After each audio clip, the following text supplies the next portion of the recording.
நம்ம எதுக்கு ஆண்டவரை தேடுறோன்னா, கவர்மெண்ட் வேலை கிடைக்கணும், கார் வாங்கணும், பங்களா வாங்கணும், பணம் கட்டுக்கட்டாக சம்பாதிக்கணும். இதுக்கு நம்ம ஆண்டவரை தேடுவதில்லை. ஒரு அல்லேலூயா சொல்லுங்களேன்.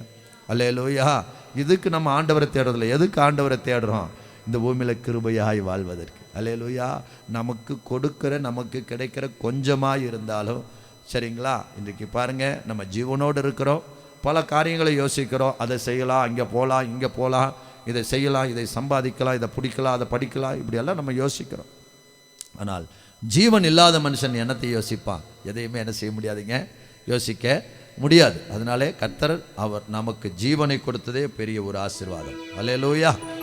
அதனாலே நிச்சயமாய் தேவனை தேடுவதற்கு எதற்கு என்றால், அவர் கிருபையை தந்து நம்மை நடத்துகிற கர்த்தராய் இருக்கிறார். அல்லேலூயா. அதான் புவி யாத்திரை மிக கடினம், தேவ கிருபைகள் எந்நேரமும். அதனாலே கர்த்தர் நமக்கு கிருபையை தருகிறார்.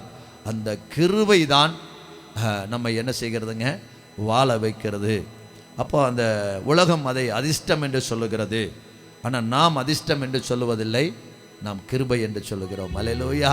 அப்போ அந்த கிருபை தான் நம்மை வாழ வைக்கும். அதனாலே பணங்கள் நம்மை வாழ வைக்காது, ஐஸ்வர்யம் நம்மை வாழ வைக்காது, ஆஸ்தி நம்மை வாழ வைக்காது, கவர்மெண்ட் உத்தியோகம் வாழ வைக்காது. ஸ்தோத்திரம். நம்ம இங்கே இல்லை, ஃபாரினுக்கு போனால் நல்லா நிறைய சம்பாதிச்சிடலாம் நம்ம நினைக்கிறோம். ஸ்தோத்திரம். இந்தியாவிலேருந்து சம்பாதிக்க முடியாது, ஃபாரினுக்கு போனால் நிறைய சம்பாதிச்சிடலாம்.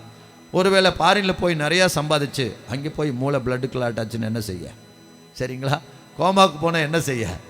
ஸ்தோத்திரம். அப்போ என்னன்னா, அதெல்லாம் வராமல் இருக்கணும்னா, இவைகளெல்லாம் வந்து நம்ம வாழ்க்கை சீக்கிரம் முடியாமல் இருக்கணும்னா, நம்முடைய ஆண்டவரை நாம் தேட வேண்டும். அல்லேலூயா.